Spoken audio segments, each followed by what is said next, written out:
it's Jessica Goose here with Real Agriculture. Joining me right now is Jeff Nielsen, Chair of the Grain Growers of Canada, as well as Jack Fraze, Director with the Canadian Canola Growers Association. Gentlemen, thanks so much for being here today.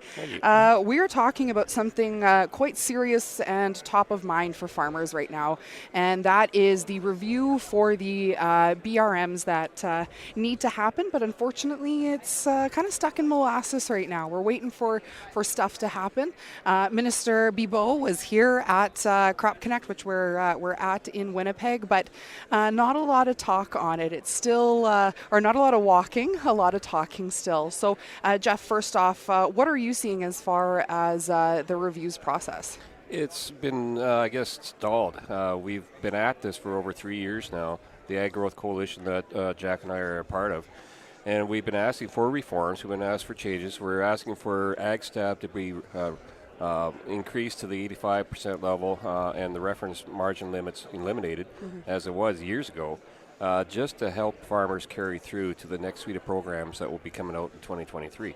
We had a federal, provincial, territorial ag ministers meeting in December. Right. Nothing came out of it. They asked for more information, come back in April, which then will be forward to their summer FPT meeting in Guelph, Ontario.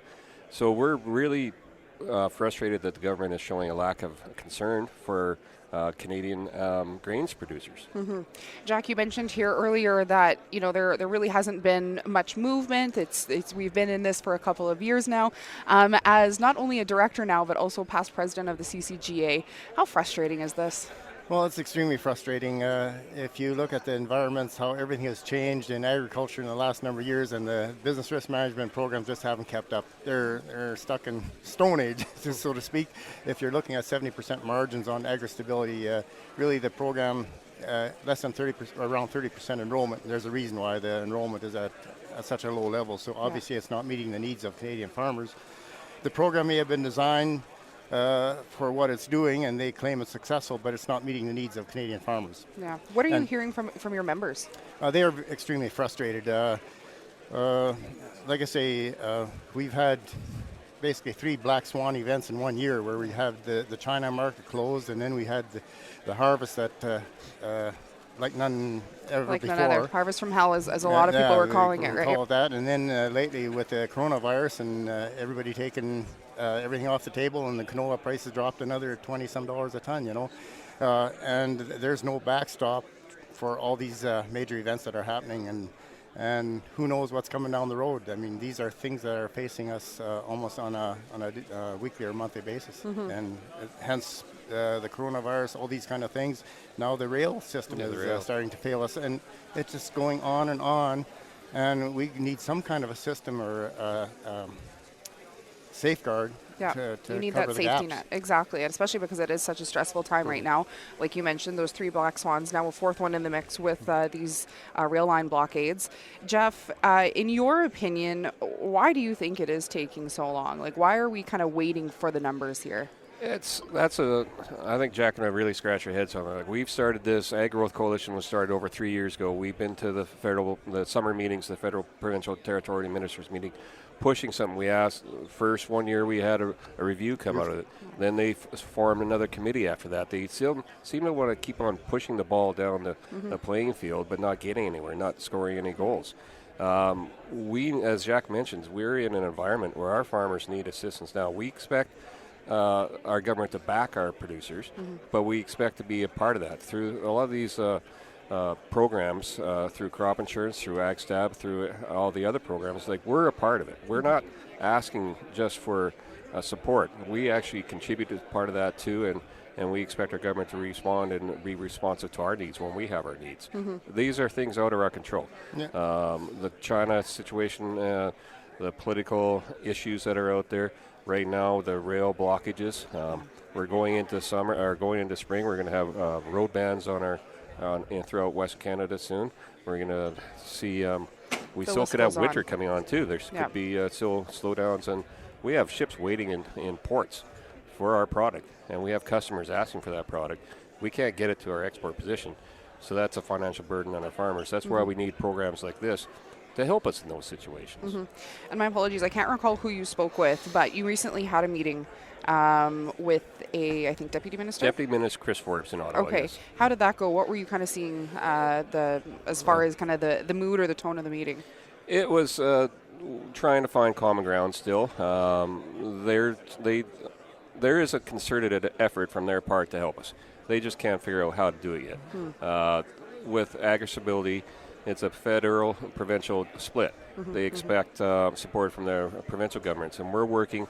I know Canola Commission, Ag Growth, canola growers, our Grain Growers Canada are all working with our provincial agencies too to encourage our provincial ministers to support their farmers. So it's a big effort, but we expect our federal government to kind of take a lead on some of these files. Yeah, you would think for sure, Jack. And this is something that it's not necessarily a brand new program at the snap of your fingers that you guys are wanting for. You're wanting that bridge right now because you have all of these disruptions. Remind us again, kind of what's being asked for. Basically, we're asking for AgriStability to be restored to the 85% margin level, Right. having all the there's a level, and we have wanting to have that removed. Reference margin limits. Reference margin limit removed. Sorry, and we're asking for input in developing programs, so that we're at the table when they're developing programs, so that they're locked in step, instead of being not having a program that is actually going to meet the needs of Canadian farmers.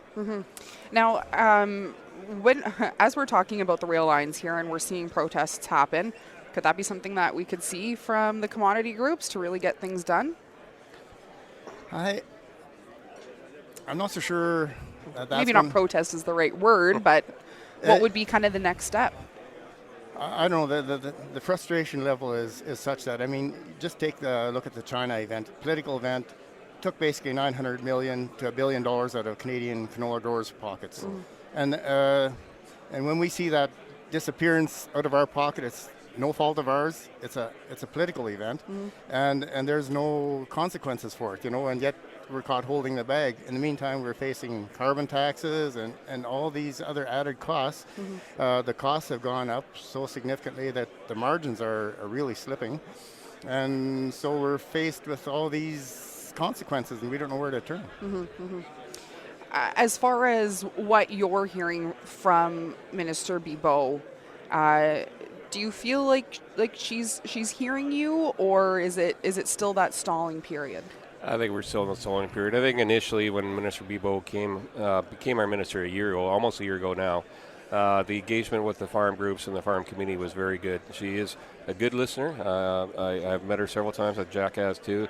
I think she does want to try. Unfortunately, whether it's above her control or what, I go back to December. We really wanted to see something out of December meeting, FPT, and we got nothing. So. Like you say, there's been engagement, there's been a lot of talk, but we need action. Yeah, you need that walk. It's to the point where we need action on some of these issues, and we recognize there's difficulties because it's a federal, provincial, territorial. It's a three-way communication, and a program has to be okayed by those, and we know there's implications financially.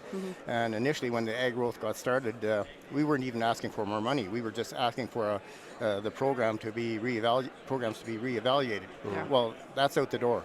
We need more money because there's significant issues on the farm, and something needs to be done. Lastly here, gentlemen, with the meeting coming up in Guelph, like you mentioned, maybe a new plan of action on how you guys are going to approach ministers? I'm not sure. We're pretty firm and committed on what we're doing, and our messaging hasn't changed from actually day one. We're going to keep on pushing that. Like, naturally, they're trying to find other avenues. Plan B. Well, there really isn't a Plan B. Plan B is the total restructure of the programming for the next suite of programs in 2023. So. And like I said, we're looking for interim adjustments to get us through for the next 2.5 years before a new 5-year program gets going. But we need to get action now to make sure that that 5-year program will be in place in 2.5 years' time. Well, thank you so much for your time, gentlemen. I appreciate it as always. Thank you.